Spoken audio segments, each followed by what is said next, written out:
이번엔 글로벌 특파원 리포트 시간입니다. 미국 현지의 생생한 분위기 최진석 실리콘밸리 특파원과 알아보겠습니다. 자, 지난주 나스닥 지수의 흐름 나쁘지 않았거든요. 전반적으로 어떻게 보셨습니까? 네, 기술주 중심의 나스닥 지수는 지난 한 주간 1.6% 상승한 13,431.34를 기록했습니다. 지난 9월 비농업 고용이 예상치를 크게 웃돌았다는 소식에 잠시 하락세를 보였으나 이내 상승세로 돌아섰습니다. 투자자들은 지난주 고용 지표와 미국 국채금리 움직임을 주시했습니다.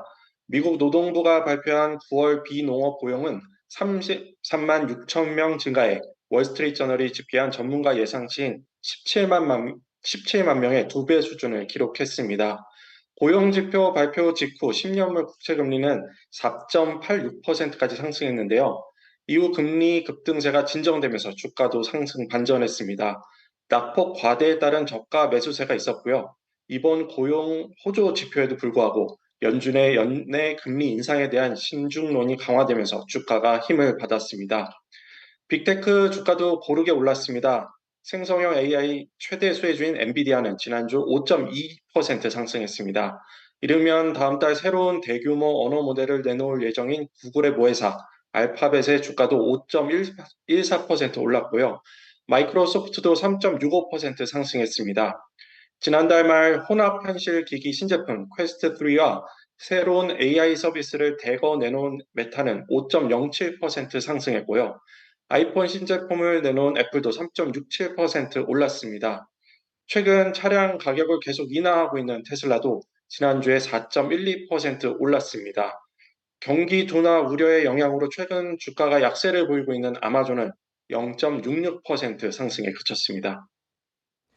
네, 방금 전에 마지막으로 얘기해 주신 아마존 얘기 빼놓을 수가 없을 것 같은데요. 지금 스페이스X가 사실상 장악하고 있는 위성 인터넷 시장, 여기에 아마존이 도전장을 내밀었다고 합니다. 현지 반응 어떻습니까? 네, 민간 위성 인터넷 서비스 시장에 아마존도 뛰어들었습니다. 아마존은 위성 인터넷 시장이 미래 캐시카우가 될 것으로 기대하고 있는데요. 이미 일론 머스크의 스페이스 X가 높은 장벽을 세워놓은 상황에서 아마존이 얼마만큼의 성과를 낼 수 있을지에 대해서는 전망이 좀 엇갈립니다. 아마존은 지난 6일 미국 플로리다주 케네디 우주센터에서 카이퍼 프로젝트의 시험 위성 2기를 발사해 지구 상공 500km 저궤도에 배치했다고 밝혔습니다. 카이퍼는 아마존의 위성 인터넷 사업입니다. 2029년까지 지구 저궤도에 인공위성 3,200여 개를 발사해 인터넷 연결이 불안정하거나 외진 지역에서도 안정적인 접속을 지원한다는 계획입니다. 아마존은 이를 위해 총 100억 달러, 우리 돈 13조 원을 투자할 것이라고 밝힌 바 있는데요. 로켓 발사는 아마존 창업주인 제프 베이조스가 설립한 블루 오리진과 유나이티드 론치 얼라이언스 ULA가 진행했습니다. ULA는 항공사 보잉과 로키드 마틴의 합작 법인으로 스페이스 X와 우주 발사체 시장에서 경쟁하고 있습니다. 아마존의 앤디 제시 최고 경영자는 통신 위성이 인터넷에 안정적으로 접속할 수 없는 세계 곳곳의 수요를 흡수할 수 있을 것이라고 강조를 했습니다. 아시다시피 민간 위성 인터넷 사업의 선구자는 스페이스 X입니다. 이 회사의 스타링크는 지난 9월 기준 총 4,088개의 위성을 통해 전 세계 60여 개국 200만 명에게 서비스를 제공하고 있습니다.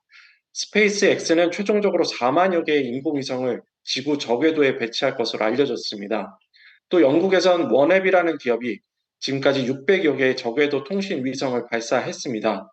이 회사에는 한국의 한화 시스템이 투자해 지분 8.8%를 보유하고 있습니다. 월가에서는 아마존의 위성 인터넷 서비스 시장 진출을 바라보는 시각을 그리 긍정적으로 갖고 있지 않습니다. 투자회사 번스타인은 아마존의 카이퍼 프로젝트가 스페이스X의 스타링크 등 경쟁사에 비해 뚜렷한 경쟁 우위가 없다고 혹평하기도 했습니다. 또 우주 데이터 기업 브라이스 테크의 분석 담당 이사 캐리 멀린스는 위성을 통해 제공되는 인터넷 연결은 일반적으로 지상 인프라를 통해 제공되는 것보다 비용이 더 많이 든다고 말했습니다. 이처럼 주요 기업들이 참여를 하고 있고 지금까지 또 수천 대에 달하는 인공위성을 지구 저궤도에 쏘아 올렸는데요. 앞으로도 이 숫자가 더 늘어나면서 우주 쓰레기 문제도 부각되고 있습니다.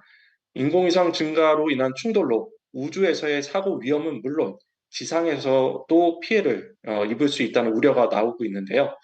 지구에 추락한 인공 우주 물체는 2021년 500여 개에서 지난해 2,400여 개로 4배 이상 급증했습니다. 지금까지 실리콘밸리에서 한국경제신문 최진석 특파원이었습니다.